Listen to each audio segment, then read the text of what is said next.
देखिए कि आज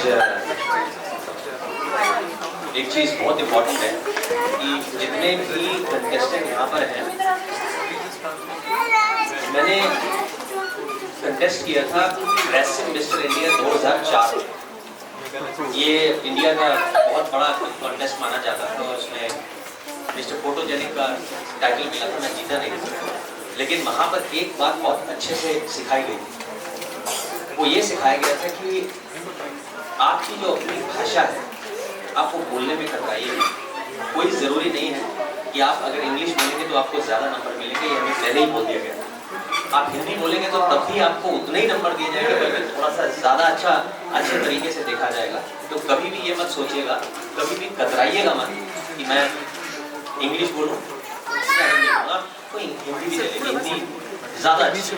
आप जितने भी देशों में आप जाते हैं वो अपने देश की भाषा ही बोलते हैं, तो आपको अपनी भाषा बोलने में घबराना नहीं चाहिए। क्योंकि कई बार मैं देखता हूँ कि हमारे कंटेस्टेंट जो है कोशिश करते हैं कि वो इंग्लिश बोलेंगे तो ज़्यादा नंबर मिलेंगे। ऐसा ये क्राइटेरिया बहुत पहले खत्म हो चुका है। मुझे मालूम नहीं है, मेरे नाम के आगे एक एक्टर लिखा हुआ है और हो सकता है कुछ लोगों को मालूम भी ना हो कि मैं क्या एक्टिंग करता हूँ। मैंने जी टीवी पर एक रामायण आई थी जो रामानंद सागर के बेटे ने बनाई थी, मोती सागर जी ने। उसमें राम का किरदार मेरा था। और संकट मोचन महाबली हनुमान सीरियल 3 साल सोनी पर चला, उसमें भी भगवान राम का किरदार मेरा था। और श्रीलंका में भी मैंने भगवान बुद्ध के ऊपर, जो आज तक की सबसे बड़ी फिल्म है, उसका मैं मेन एक्टर रहा हूँ, जिसमें मैंने गौतम बुद्ध का रोल भी किया है। और इंटरनेशनली काफ़ी अवार्ड से मूवी सम्मानित हुई है, इंक्लूडिंग यूनाइटेड नेशंस। आज आप सबके बीच में हूँ। सभी जितने भी कंटेस्टेंट हैं और जो उनको सपोर्ट करने के लिए आए हैं, मैं उनको ये बताना चाहता हूँ कि कोई भी मंच छोटा नहीं होता। संजीव जी को मैंने देखा है कई सालों से, इनको, ये मेरे मित्र हैं, इनको सपोर्ट करने के लिए मुझे कहीं से भी आना पड़ता है तो मैं आ जाता हूँ। ये बात पक्की है कि मैंने उनको आज काफ़ी अच्छे तरीके से, कल इनफैक्ट बहुत अच्छा डिस्कशन हुआ। मैंने उनको कहा है कि आने वाले साल में, अगले साल में इनको जो है इंटरनेशनल प्लेटफॉर्म दिलवाने की जिम्मेदारी मेरी।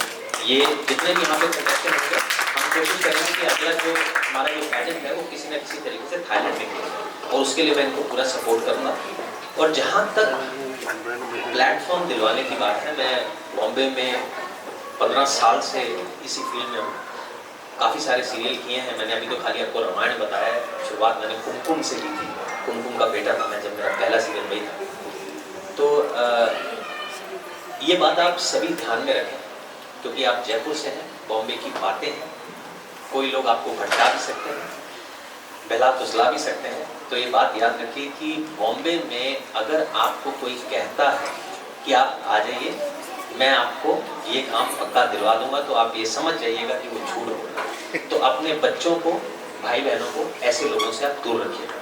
बॉम्बे का मैं इसलिए आपसे रूबरू हो रहा हूँ क्योंकि बच्चे ऐसे प्लेटफॉर्म पे आए हैं, तो मेरा फर्ज है कि आप सभी को सच्चाई से रूबरू करवा दें। जब आप बॉम्बे में जाते हैं, पहली चीज़ आपको बॉम्बे में रहना पड़ता है, क्योंकि बॉम्बे एक ऐसी जगह है, आप एक जगह वहाँ अगर जब तक रहेंगे नहीं तब तक आप आगे बढ़ नहीं पाएंगे। क्योंकि किस समय आपको एक फ़ोन कॉल ऐसा आ जाए जो आपकी ज़िंदगी बना सकता है, तो आपको वहाँ होना ज़रूरी है। आप बॉम्बे में रहिए। एक क्राइटेरिया है वहाँ का, ऑडिशन लिया जाता है, लुक टेस्ट लिया जाता है। अगर आप काबिल हैं तो आपको रोल दिया जाता है। ये बात याद रखिए। कोई भी ऐसे इंसान को प्रोड्यूसर पैसा नहीं खर्च करता जो उसको लगता है कि ये इस रोल के काबिल नहीं है, क्योंकि पैसा कोई बर्बाद अपना नहीं करना चाहता। अगर ऐसे ही होता तो बहुत बड़े बड़े प्रोड्यूसर्स हैं, जिनका नाम नहीं लेता, तो फिल्म इंडस्ट्री के हैं, आज उनके बेटे जो है वो सुपरस्टार होते, जो जिसे कहते हैं ना नंबर 1 प्रोड्यूसर ऑफ बॉलीवुड। उनके बच्चे सुपरस्टार नहीं है। उसका कारण यही है कि पब्लिक ने उन्हें पसंद नहीं किया। टैलेंट में या किस्मत में, सारी चीज़ों के मिक्सचर में कहीं ना कहीं कमी है। तो जब भी आप अपने बच्चों को भेजें तो एक सही राह है। जैसे पढ़ाई है, 1st, 2nd, 3rd, 4th, 6th, 7th पूरे आप पढ़ते हैं ना, ऐसे वहाँ की भी पढ़ाई। आप जाएंगे, रहेंगे, स्ट्रगल करेंगे, ऑडिशन देंगे, लुक टेस्ट देंगे, और जो सिंसियर मेहनत करेगा वो आगे बढ़ेगा। शॉर्टकट कहते हैं ना कि जल्दी सक्सेस जिसको मिलता है वो जल्दी नीचे भी गिर जाता है। तो जितनी मेहनत करके हमें सक्सेस मिलेगा वो दूर तक जाएगा। भगवान की अगर बात करें, या धम्म की बात करें, मैं बुद्धिज्म को बहुत फॉलो करता हूँ, हमेशा आपके जीवन में दो रास्ते रहते हैं। ये आपको जो कि आप सही रास्ते पे जाएंगे कि आप गलत रास्ते पे जाएंगे। एक बहुत अजीब सी बात है, हम कोई भी बात करते हैं तो हम ये समझते हैं कि शायद इस इंसान की, किसी दूसरे इंसान की वजह से आज मेरे साथ ऐसा हुआ कि मैं आगे नहीं बढ़ा, या इसकी वजह से ऐसा हुआ कि मैं ये काम नहीं कर। जब आप उसकी गहराई में जाएंगे तो आप ये जान जाएंगे कि उसके जो असली गुनहगार हैं, अगर आपका कोई काम नहीं हो पाया तो वो आप खुद हैं। आप किसी पे इल्ज़ाम नहीं दे सकते। आपके पास दो रास्ते थे, आप कहते हैं इंडस्ट्री को मुझे मेरे साथ ऐसा हो गया तो मैं गलत राह पे चला गया, चुना आपने। तो आप अपने बच्चों को शुरू से ऐसे संस्कार दें, इसी हिसाब से सिखाएं कि सही राह पर चलना इतना आसान नहीं है, लेकिन चुनना उन्होंने चुनी। ये उनकी मर्जी है कि वो सही चुनेंगे या गलत चुनेंगे। हमारा काम यहाँ पर ये है कि जैसे कोई बच्चा आता है, आप संजीव जी अगर हमें कहेंगे कि यार ये बच्चा टैलेंटेड है, पहले तो हमें देखेंगे टैलेंटेड होना चाहिए, मेहनती है। अब मैं आपके सामने आया और आपको मैंने स्क्रिप्ट दे दी और बच्चा वहाँ पे खड़ा हो गया कि मैं सुंदर हूँ, या मेरे को चार दोस्तों ने कह दिया कि मैं अच्छा लगता हूँ और कैमरे के आगे वो चार डायलॉग नहीं बोलेगा, तो ऐसे बच्चों की ज़रूरत नहीं है। तैयारी करके आएंगे, हम उसी बच्चे के लिए बोलेंगे जो लगेगा ये टैलेंटेड है।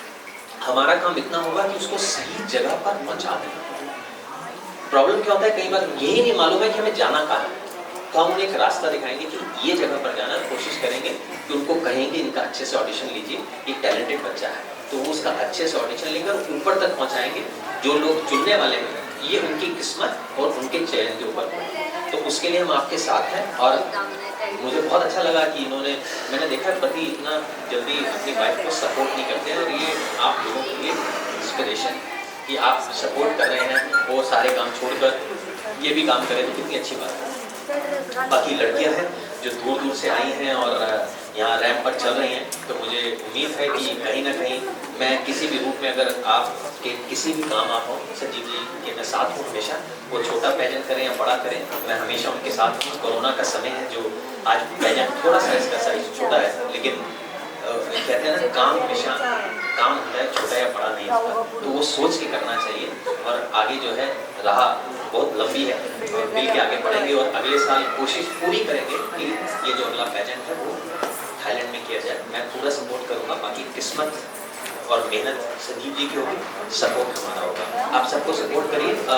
मैं डिज़ाइनर्स को भी बहुत सराहना चाहता हूँ कि जो ड्रेसेस दिख रही हैं वो बड़ी ही सराहनीय, absolutely stunning dresses.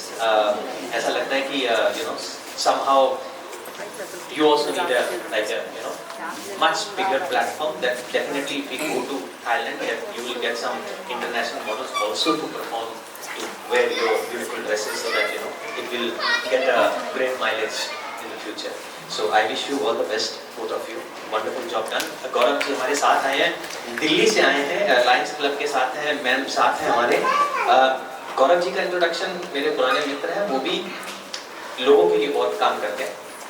Lions club का काम ही है, और मैम जो है कैंसर पेशेंट्स के लिए काम करती हैं, उनको फ्री में इलाज चलाना, जिनका नहीं हो पा रहा उनकी लिए कोशिश करना। बड़े अच्छे सोशल वर्क के साथ जुड़े हैं, तो हमारा जुड़ाव बहुत पुराना है और आगे भी काफ़ी लंबा जाएगा। बहुत दूर से आए हैं, सिर्फ यही है किसी तरह बच्चों को सपोर्ट करें, आप भी अपने बच्चों को सिखाएं। एक बात जाने से पहले ये ज़रूर होगा, जो जीवन की सही माने में खुशी है, ये बातें मैं इसलिए कर रहा हूँ कि कई बार मैं हो सकता है ऐसे दिख रहा हूँ बड़ा मॉडर्न सा लड़का है, but please talking all about humanitarian work, क्योंकि मेरी जो राह है वो स्पिरिचुअल है। मैंने राम का किरदार किया है, कृष्ण का किया है, विष्णु जी का किया है, बुद्ध का किया है, तो मेरे पास जो कंधों में सारे भगवानों का भाग मेरे कंधों में ऐसा लगता है कि मैं, तो मैं इसलिए काफ़ी सारी चीज़ें सीखा हूँ।